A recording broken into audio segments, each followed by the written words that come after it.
जी दोस्तों, exam raise to के online portal पे आपका स्वागत है। आज हम इस पोर्टल पे नीतू सिंह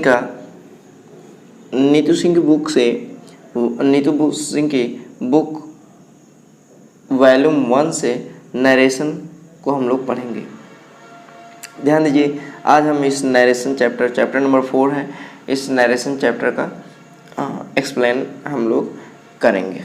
ध्यान दीजिए, नरेशन आज हम लोग पढ़ेंगे। नरेशन के अंतर्गत हम लोग डायरेक्ट एंड इनडायरेक्ट स्पीच पढ़ते हैं। डायरेक्ट एंड इनडायरेक्ट स्पीच पढ़ते हैं। तो कहा जा रहा है कि नरेशन को हम लोग दो तरीके से पढ़ सकते हैं, एक डायरेक्ट स्पीच और दूसरा इनडायरेक्ट स्पीच में। अर्थात नरेशन का मतलब होता है कहानी को दो तरीके से नरेट किया जा सकता है। एक डायरेक्ट अर्थात कर्ता की कही हुई बात को ज्यों का त्यों रख के, और एक होता है इनडायरेक्ट स्पीच, कर्ता के कही हुई बात को ज्यों का त्यों न रखकर अपने शब्दों में कह देने का। तो आइए देख लेते हैं। दिया हुआ है डायरेक्ट स्पीच। पहला क्या दिया हुआ है? Direct speech. कह रहा है जब कोई व्यक्ति किसी वक्ता के कहे हुए कथन को बिना किसी परिवर्तन के अभिव्यक्त कर दे तो वह डायरेक्ट स्पीच कहलाता है। हमने अभी बताया डायरेक्ट स्पीच क्या होता है। डायरेक्ट स्पीच में वक्ता की कही हुई बातों को ज्यों का त्यों बोल दिया जाता है या ज्यों का त्यों रख दिया जाता है, उसी को बोलते हैं डायरेक्ट स्पीच। क्या बोलते हैं? Direct speech. जैसे दिया हुआ है, Ram says I work hard. Ram says I work hard. तो ये आपका डायरेक्ट स्पीच है। यह आपका क्या है? राम कहता है कि मैं हार्ड वर्क करता हूँ, कठिन कार्य करता हूँ। तो ये आपका डायरेक्ट स्पीच है। क्या है? Direct speech. अब ध्यान दीजिए, इसी बात को हम लोग इनडायरेक्ट स्पीच में कैसे बोलते हैं। पहले आइए देख लेते हैं इनडायरेक्ट स्पीच होता क्या है। इनडायरेक्ट स्पीच क्या होता है? जब कोई व्यक्ति किसी वक्ता के कथन को अपने शब्दों में कुछ जरूरी परिवर्तन कर प्रस्तुत करें तो वह इनडायरेक्ट स्पीच कहलाता है। वह क्या कहलाता है? इनडायरेक्ट स्पीच कहलाता है। अर्थात जब वक्ता के कहे हुए बात को उसी के शब्दों में ज्यों का त्यों न रखकर अपने शब्दों में कहना होता है तो वो इनडायरेक्ट स्पीच कहलाता है। क्या कहलाता है? Indirect speech. जैसे Ram says that he works hard. अभी ऊपर वाले में हमने देखा था Ram says comma double inverted comma I work hard, ये दिया था, लेकिन उसका इनडायरेक्ट स्पीच ये है I says that he works hard. ठीक। अब ध्यान दीजिए, डायरेक्ट से इनडायरेक्ट स्पीच हम आज पढ़ेंगे। डायरेक्ट से इनडायरेक्ट स्पीच बनाने के नियम। अब ध्यान दीजिए, तो जितने आपके सेंटेंस हैं उतने ही उस अलग अलग सेंटेंस को हम लोग अलग अलग तरीके से पढ़ेंगे। तो पहला हम लोग पढ़ेंगे असर्टिव सेंटेंस। पहला क्या पढ़ेंगे हम लोग? Assertive sentence. असर्टिव सेंटेंस को बोलते हैं कथनात्मक वाक्य। क्या बोलते हैं? कथनात्मक वाक्य। असर्टिव सेंटेंस में आपके अफर्मेटिव और नेगेटिव दोनों सेंटेंस आते हैं। अब ध्यान दीजिए, असर्टिव सेंटेंस में दिया हुआ है डायरेक्ट स्पीच में he says I work hard, और इसी को जब इनडायरेक्ट स्पीच में कहेंगे तो he says that he works hard. तो ये आपका असर्टिव सेंटेंस है। अब असर्टिव सेंटेंस को डायरेक्ट से इनडायरेक्ट में बदलने के नियम। डायरेक्ट से इनडायरेक्ट में बदलने के नियम।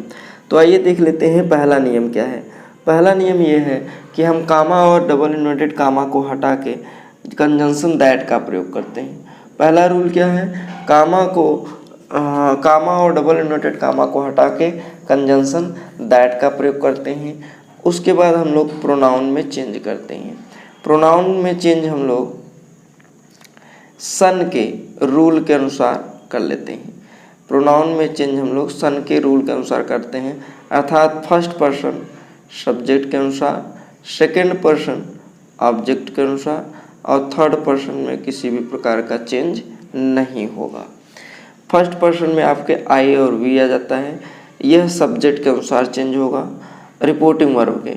सेकंड पर्सन में आपका यू आ जाता है, यह रिपोर्टिंग वर्ब के ऑब्जेक्ट के अनुसार चेंज होगा। और थर्ड पर्सन में ही, शी, इट, दे आ जाता है, इसमें किसी भी प्रकार का चेंजिंग नहीं होगा। ठीक, आइए देख लेते हैं सेंटेंस से समझते हैं। ही सीज, यहाँ पे आई दिया हुआ है प्रोनाउन फर्स्ट पर्सन, और फर्स्ट पर्सन रिपोर्टिंग वर्ब के सब्जेक्ट के अनुसार चेंज हो जाता है। तो रिपोर्टिंग वर्ब का सब्जेक्ट ही है, तो इसलिए आई भी किस में बदल जाएगा, ही में बदल जाएगा। किस में बदल जाएगा, ही में। तो देखिए he sees that he works hard हो गया, he sees that he works hard.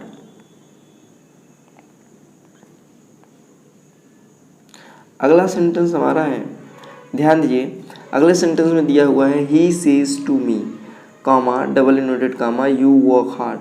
यहाँ पे देखिए सेकंड पर्सन यू आ गया है। सेकंड पर्सन क्या आ गया है, यू। अब यू किसके अनुसार चेंज होगा, ऑब्जेक्ट के अनुसार चेंज होगा, और ऑब्जेक्ट यहाँ पे मी दिया है, तो मी का ऑब्जेक्ट सब्जेक्टिव केस आई होता है। तो देखिए यू जो है आई में बदल गया है। किस में बदल गया है, यू आई में बदल गया है, और सेज टू जो था वो टेल्स में बदल गया है। सेज टू किस में बदल गया, टेल्स में। तो he tells me, double inverted comma हटाएंगे, दैट का प्रयोग करेंगे, यू की जगह पे आई हो जाएगा, वो हार्ड हो गया। ठीक, अगला सेंटेंस हम लोग देखते हैं, तीसरा, ही सेज टू मी, तो ये सेज टू टेल्स में बदल जाएगा। ध्यान दीजिए यहाँ पे टेल्स हो गया। उसके बाद यहाँ पे शी है, तो सी में किसी भी प्रकार का परिवर्तन नहीं होगा क्योंकि ये थर्ड पर्सन है। अब ध्यान दीजिए, तो he tells me, double inverted comma हटाएंगे, दैट का प्रयोग करेंगे, शी वर्क्स हार्ड। ये दूसरा रूल था प्रोनाउन चेंज करने का नियम। तीसरा हम लोग देख लेते हैं।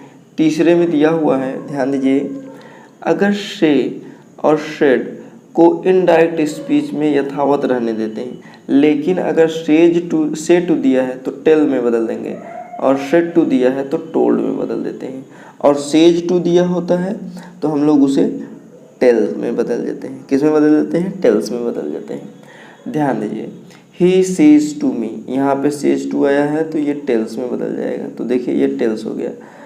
यू आपका, यू है ऑब्जेक्ट के अनुसार बदलता है, तो ऑब्जेक्ट आपका मी है, मी की जगह पे अब आप सब्जेक्टिव केस आई हो जाएगा। तो he tells me that I work hard. Note में देख लेते हैं हम लोग, नोट में क्या दिया हुआ है, टेल और टोल्ड के बाद टू का प्रयोग नहीं होता है, हम लोग नहीं किए हैं। देखिए यहाँ पे टेल्स में आपका टेल्स के बाद टू का प्रयोग नहीं हुआ है, ध्यान दीजिए। और टेल और टोल्ड के बाद ऑब्जेक्ट का प्रयोग होना जरूरी है, अर्थात इसके बाद ऑब्जेक्ट जरूर आना चाहिए। इसी प्रकार अगर ऑर्डर्ड है, रिक्वेस्टेड है, फॉरबिड है, तो इसके बाद आपके ऑब्जेक्ट होना बहुत ज़रूरी होता है, ऑब्जेक्ट होना बहुत ज़रूरी होता है। चौथा रूल देख लेते हैं हम लोग, रूल नंबर 4। अगर रिपोर्टिंग वर्ब प्रेजेंट टेंस और फ्यूचर टेंस में है, प्रेजेंट टेंस और फ्यूचर टेंस में है, तो रिपोर्टेड स्पीच के टेंस में किसी भी प्रकार का कोई परिवर्तन नहीं होता है। तो ध्यान दीजिए, अगर रिपोर्टिंग वर्ब प्रेजेंट या फ्यूचर टेंस में है तो रिपोर्टेड स्पीच के टेंस में किसी भी प्रकार का परिवर्तन नहीं होता है। ध्यान दीजिए, जैसे यहाँ पे दिया हुआ है he says I come here, तो ध्यान दीजिए ही सेज ये आपका प्रेजेंट टेंस है, और प्रेजेंट टेंस होने पे रिपोर्टेड स्पीच के टेंस में कोई परिवर्तन नहीं होता है, सिर्फ उसके प्रोनाउन बदलेंगे। तो ध्यान दीजिए यहाँ पे हो गया he sees, double inverted comma हटाया है, दैट का प्रयोग किया है, डबल इनवर्टेड कॉमा यहाँ से देखिए हटेगा तो दैट का प्रयोग हुआ है, आई है सब्जेक्ट के अनुसार बदल जाएगा तो ही हो गया। उसके बाद यहाँ पे कम है तो ये प्रेजेंट इंडेफिनिट, रिपोर्टिंग वर्ब इसका प्रेजेंट इंडेफिनिट टेंस है, प्रेजेंट टेंस है, तो इसके रिपोर्टेड स्पीच के टेंस में कोई परिवर्तन नहीं होगा, तो यहाँ पे ही कम्स हियर हो गया। ठीक, अगला ध्यान दीजिए, आगे दिया हुआ है रूल नंबर 5। रूल नंबर 5 में हम लोग देखेंगे, रिपोर्टिंग वर्ब पास्ट टेंस में हो लेकिन रिपोर्टेड स्पीच अगर यूनिवर्सल ट्रूथ है, इडियम है, फ्रेज है, हैबिचुअल एक्शन है, हिस्टोरिकल फैक्ट है, तो रिपोर्टेड स्पीच के टेंस में किसी भी प्रकार का परिवर्तन नहीं होता है। तो रिपोर्टेड स्पीच के टेंस में किसी भी प्रकार का परिवर्तन नहीं होता। जैसे देखिए, he said comma double inverted comma the sun is a star, the sun is a star. तो देखिए the sun is a star ये आपका यूनिवर्सल ट्रूथ है, इसलिए इसके टेंस में कोई परिवर्तन नहीं होगा। तो he said double inverted comma हटाएंगे, दैट का प्रयोग कर देंगे, उसके बाद the sun is a star, इसमें किसी भी प्रकार का परिवर्तन नहीं होगा। अगला है, अगर रिपोर्टिंग वर्ब पास्ट टेंस में हो और रिपोर्टेड स्पीच इडियम और फ्रेज इत्यादि न हो तो रिपोर्टेड स्पीच के टेंस में परिवर्तन होता है। रिपोर्टेड स्पीच के टेंस में परिवर्तन होता है। ध्यान दीजिए, चेंज इन टेंस, टेंस में क्या प्रकार परिवर्तन होता है। ध्यान दीजिए, अगर reported speech reporting verb past tense में हो रहा है और रिपोर्टेड स्पीच अगर सिंपल प्रेजेंट में है तो वो सिंपल पास्ट में हो जाएगा, और सिंपल पास्ट में है तो पास्ट परफेक्ट में हो जाएगा, और पास्ट परफेक्ट में है तो किसी भी प्रकार का चेंजिंग नहीं होगा। और यदि रिपोर्टेड स्पीच कंटिन्यूअस टेंस में है तो वो बदल के पास्ट कंटिन्यूअस में हो जाएगा, और यदि पास्ट कंटिन्यूअस में है तो बदल के पास्ट परफेक्ट कंटिन्यूअस हो जाता है, और यदि पास्ट परफेक्ट कंटिन्यूअस में है तो उसमें किसी भी प्रकार का चेंजिंग नहीं होता है। और यदि प्रेजेंट परफेक्ट टेंस में है तो ये पास्ट परफेक्ट में बदल जाएगा, और ये प्रेजेंट परफेक्ट कंटिन्यूअस है तो ये पास्ट परफेक्ट कंटिन्यूअस में बदल जाएगा।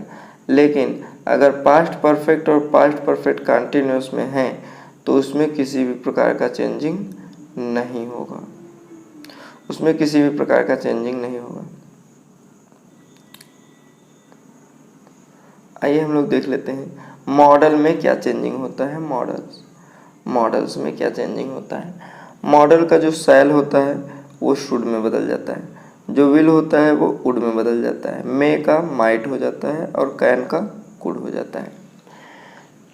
चेंज इन टाइम अगला दिया हुआ है, change in time and place. Time और प्लेस में क्या चेंजिंग होता है। अगर टुडे दिया हुआ है तो वो दैट डे हो जाता है, टुमारो दिया हुआ है द नेक्स्ट डे हो जाएगा, यस्टरडे दिया हुआ है द प्रीवियस डे हो जाएगा, और अगर आपका टू नाइट दिया हुआ है तो दैट नाइट हो जाएगा, लास्ट दिया हुआ है तो द प्रीवियस, हियर दिया हुआ है तो देयर हो जाएगा, और दिस दिया हुआ है तो दैट हो जाएगा, दिस दिया हुआ है तो दोज हो जाएगा, एगो का बिफोर हो जाएगा, नाउ का देन हो जाएगा। ये आपके चेंजिंग हैं। अगर ये सब आते हैं तो इस प्रकार से चेंजिंग हो जाती है। आइए एग्जाम्पल हम लोग देख लेते हैं।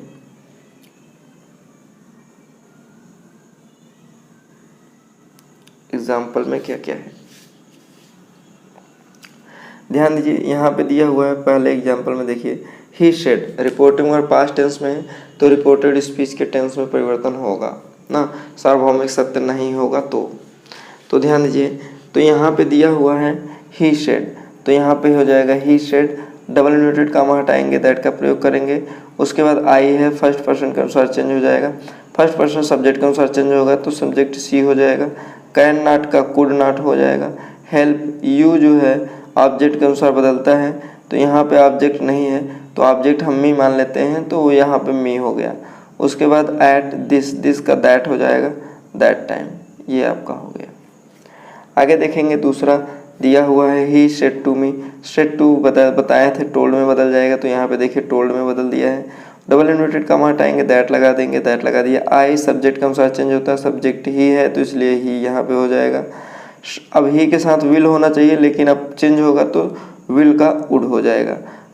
कम हो गया टू मीट यू, यू आपके ऑब्जेक्ट के अनुसार चेंज होता है, ऑब्जेक्ट मी है इसलिए यहाँ भी मी हो जाएगा।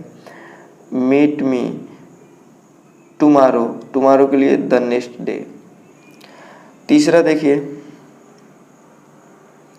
तीसरा ध्यान दीजिए, तीसरा दिया हुआ है Ram said comma double inverted comma, तो यहाँ पे हो जाएगा Ram said, double inverted comma हटाएंगे, दैट का प्रयोग कर लेंगे। उसके बाद आई है सब्जेक्ट के अनुसार चेंज हो जाएगा तो राम है तो इसलिए इसके लिए ही हो जाएगा। हैवेंट दिया हुआ है पास्ट टेंस यहाँ पे है तो ये हैवेंट का हैडेंट हो जाएगा।